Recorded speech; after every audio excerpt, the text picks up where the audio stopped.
Judge, from your perspective, what are the most significant threats to judicial independence at this moment?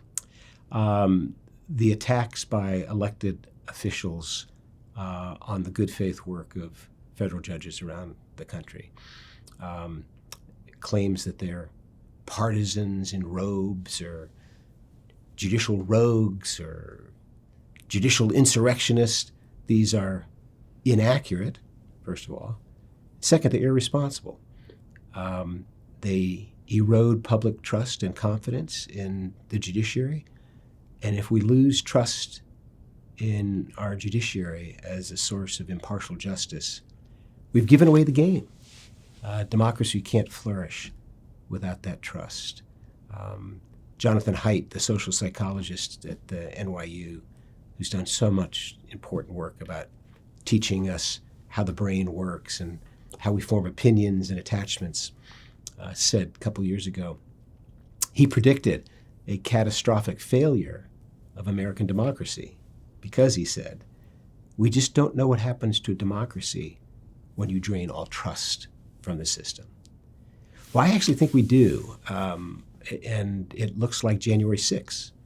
If you don't have faith and confidence in our institutions, our democratic institutions, you do wild and dangerous things. So for those politicians who take pot shots at judges and call them partisans in robes, things like that, they may be scoring political points that help them with their base in the next primary election.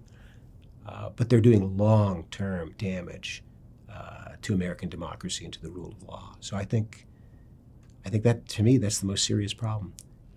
When we talk about that loss in public trust, what do you think are things that the legal profession, I'm thinking those on and off the bench, for example, could be doing to try to claw back some of that public trust? Sure.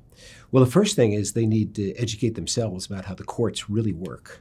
And I think if people know how the courts really work, they're not perfect. The judges are not perfect. They make mistakes. They're not perfect.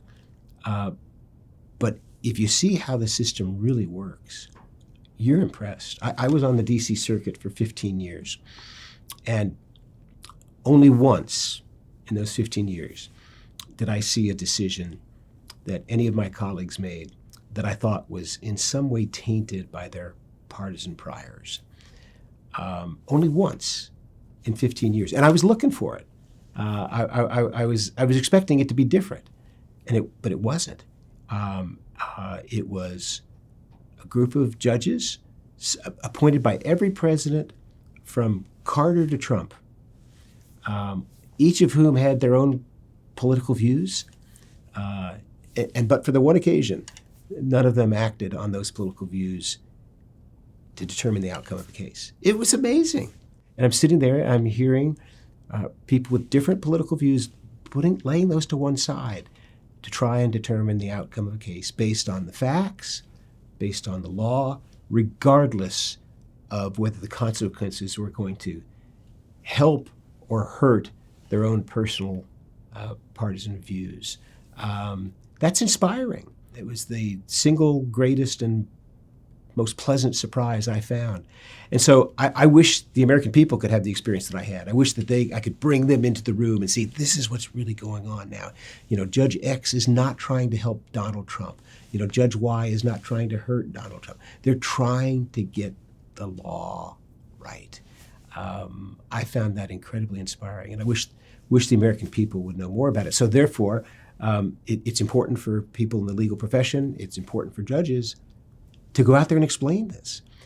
Traditionally, judges have laid back, let their opinions do their work for them, and I understand that. You got to be cautious about judges getting too involved in public life.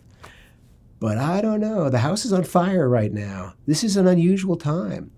I think it calls for unusual measures, and I cheer those judges who get out and talk about the way the courts work so that the American people can see how they work, because it really is the crown jewel of our democracy. Not perfect, improvements can be made, but it's not a series of partisans in robes, judges just trying to do politics, wearing a robe and using fancy language. That's not what's going on.